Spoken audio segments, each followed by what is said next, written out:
अतुल शेठ,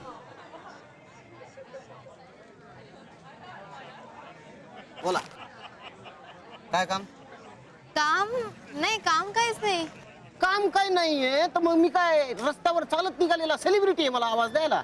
नाही, पण सेलिब्रेशन करायला सेलिब्रिटी असणं कुठे गरजेचं असतं? कसलं सेलिब्रेशन? दिवाळीचं. अच्छा. हे घ्या फराळ, खास तुमच्यासाठी. बर, माझ्यासाठी? हो, वा. म्हणजे आम्ही कॉलेजमधल्या सगळ्यांनाच देतोय. सगळे टीचर्स, वेदविख्यात मॅडम, अम्मा आणि आता तुम्ही. आणि आपले प्रिन्सिपल साहेब? प्रिन्सिपल सर, त्यांना कोण द्यायला जाईल? बरं नाही दिला ते. तसंही पोरांवर खार खाऊनच पोट भरतं ना त्यांचं. हा, अहो तुम्हाला सांगतो अजून दिवाळीचा बोनस नाही दिला हो. हा? माझ्या घरामध्ये खाणारे तोंड चार आणि कमवणारे हात दोनच आहेत माझे फक्त. हा? जो पगार मिळतो त्याच्यात कसं बस घर चालवतो मी. आता सणवार कसे साजरे करायचे सांगा बरं तुम्ही मला. जाऊ द्या, आता तुम्ही एवढं आठवणीनं माझ्यासाठी फराळ आणलाय त्याच्यातच समाधान मानतो मी, नाही का? नाही तर माझ्यासारख्या नाम्मासारख्या लोकांकडे कोण लक्ष देतंय? अतुल शेठ, अम्मावरून आठवलं, अम्मानी खरंच कॅन्टीन बंद केलं कायमचं? अहो आता काय सांगायचं तुम्हाला. हा? 6 महिन्यापूर्वीच कॅन्टीन बंद करून निघाली होती ती, पण थांबली का? तर पत्र आलं म्हणून. पत्र? कुणाचं पत्र? तिच्या मुलाचं. अच्छा, म्हणजे त्यांना मुलगा पण आहे? कुठे असतो, कुठे तो? माहित नाही कुठं असतो ते. अहो काय आहे, अम्मा जेव्हा मुंबईमध्ये आली ना तेव्हा तिच्या सोबतच होता तो. हा, इथं आल्यावर अम्मानं कॅन्टीन चालू केली. दिवस रात्र कष्ट घेतले, पोराला वाढवलं, त्याला जमेल तसं शिकवलं. एक दिवस त्या पोराच्या मनात काय आलं काय माहित नाही बाबा. कोणाला काही न सांगता आम्हाला एकटी सोडून तो निघून गेला बघा कुठे. पण मग अम्मांनी त्याला शोधायचा प्रयत्न नाही केला? असं होईल का? हा? अहो कळपातल्या कळपात वासरू दिसेन असं झालं तरी गाय हमरायला लागते हो. अम्मानं तर जंग जंग पछाडलं माहिती पोराला शोधण्यासाठी. तो पट्टा काही तिच्या हाती लागला नाही, गावातलाच नाही. त्याच्यामुळे शेवटी कंटाळून 6 महिन्यापूर्वी ही कॅन्टीन बंद करून ती निघाली. एवढ्यात तिला पत्र आलं तिच्या पोराचं. हो, मग? अहो मग काय, त्यानं स्वतःबद्दल तर काहीच माहिती लिहिली नाही, स्वतःचा पत्ता लिहिला नाही पत्रामध्ये. हा, फक्त अम्माची जुजबी चौकशी केली, कशी आहे काय आणि काय करते म्हणून. आणि दर महिन्याला एक पत्र पाठवणं असं प्रॉमिस केलं. आता दर महिन्याला येणार ते पत्र म्हणजे अम्मासाठी टॉनिक झाले ना. तुम्हाला एक सांगा, आजारी माणसाचं जर टॉनिक बंद झालं ना तर पेशंट हाय खाईलच ना. म्हणजे? अहो 2 महिने झाले त्या पोराचं पत्रच आलं नाही बघा आम्हाला. त्याच्यामुळे ती अशी बिथरल्यासारखी करून राहिली. आता तिची तरी काय चुकी म्हणा, नाही का? ज्याच्यासाठी रात्र दिवस कष्ट करून तिने एवढी कॅन्टीन चालवली, पोराला मोठा केला, त्यानंच तिच्याकडे पाठ फिरवली म्हणल्यानंतर तिनं तरी कशाला हा कॅन्टीनचा डोलारा सांभाळायचा. म्हणून करून टाकली कॅन्टीन बंद तिनं कायमची.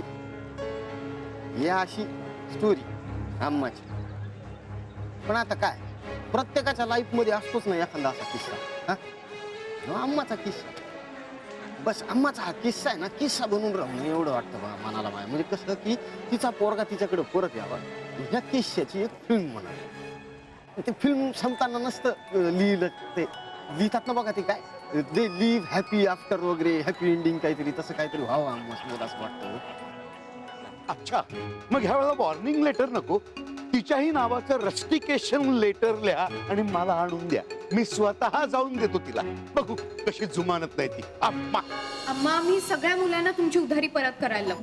हो, आणि जर कोणी तुम्हाला पैशासाठी त्रास दिला तर आम्ही त्याची सगळी मिळून घेऊ जबाबदारी. आणि तुम्हाला हवं असेल ना तर आम्ही ना अख्खं कॅन्टीन छान रिनोव्हेट करू, एकदम मस्त. एवढंच नाही तर वाटलंच मी सकाळ सकाळ दादरला जाऊन तुमच्यासाठी माल आणून देतो ना, एकदम स्वस्तात.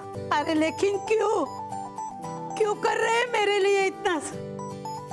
कारण अम्मा, आम्हाला विश्वास आहे आज ना उद्या तुमच्या मुलाचं पत्र नक्की येईल.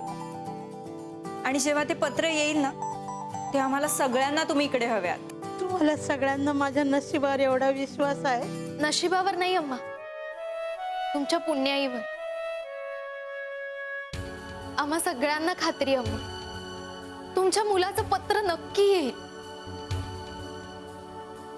फक्त तुम्हाला थोडीशी बघावी लागेल वाट, आणि आम्ही सगळे मिळून तुमच्या बरोबर बघू की त्याची वाट. हा, काहीच प्रॉब्लेम नाहीये. एक्झॅक्टली.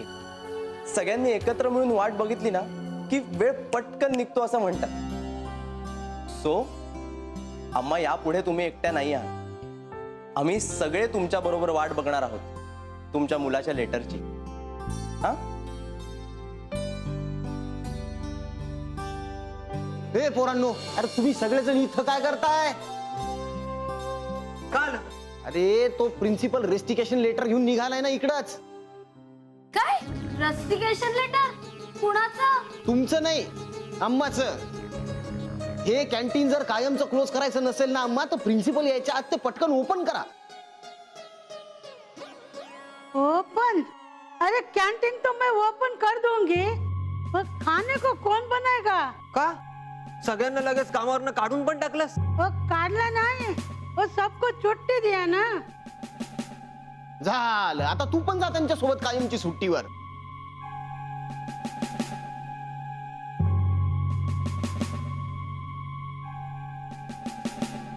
नाही, एक आयडिया आहे.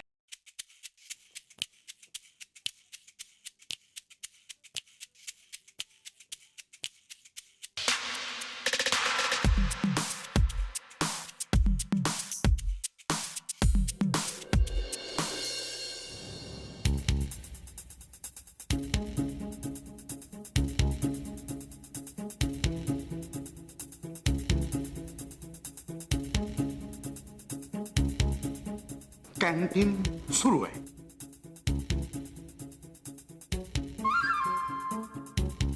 नाही सर, नाही नाही सर. तुझ्या डोळ्यांना काय मोतीबिंदू झालाय का? तुला सुरू असलेलं कॅन्टीन दिसत नाहीये? दिसतंय दिसतंय सर. मग सकाळी बिल दाखवून माझ्याकडे काय पैसे उकळायला आला होतास का? यू होलिगन. नाही सर, नाही सर. अम्मा सकाळी म्हटली कॅन्टीन कायमचं बंद केलं म्हणून. सर खरंच सर, शपथ सर, तुम्ही हवं तर विचारा सर. ओके. अम्मा जरा समोसा दे ना. नमस्ते सर, कैसे हैं आप? बहुत दिनों बाद पाय लावला कैंटीन ला. पाय लावलं नाही, पाय लावायला लागलं. कारण मला असं कळलं की तुम्ही कॅन्टीन कायमचं बंद केलं. कैंटीन बंद ना सर. सर नाही सर, खरंच आज सकाळी कॅन्टीन बंद होतं सर.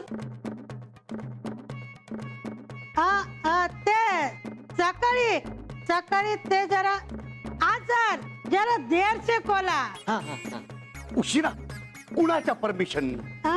परमिशन नहीं सर, मेरा तबीयत ठीक नहीं था ना.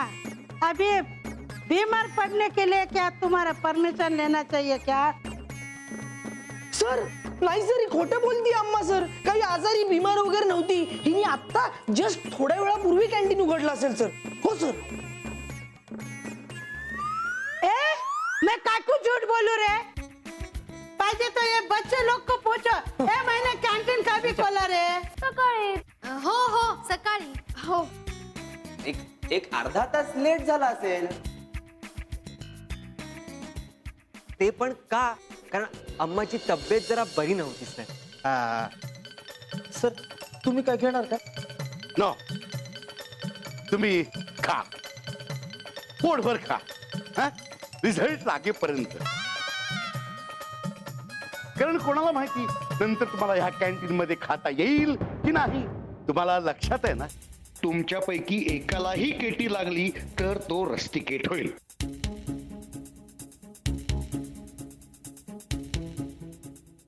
तेव्हा आता रिझल्टच्या दिवशी भेटूया.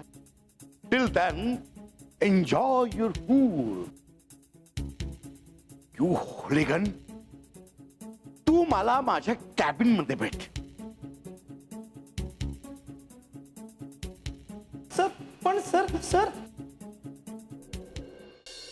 पण आत्ताच रिझल्ट बघून आलोय आणि एवढी सेटिंग तर आपण करूच शकतो ना.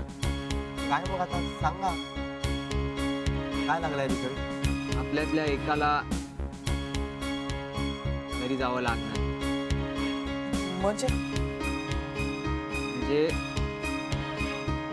आपल्यातलं एक फेल झालं.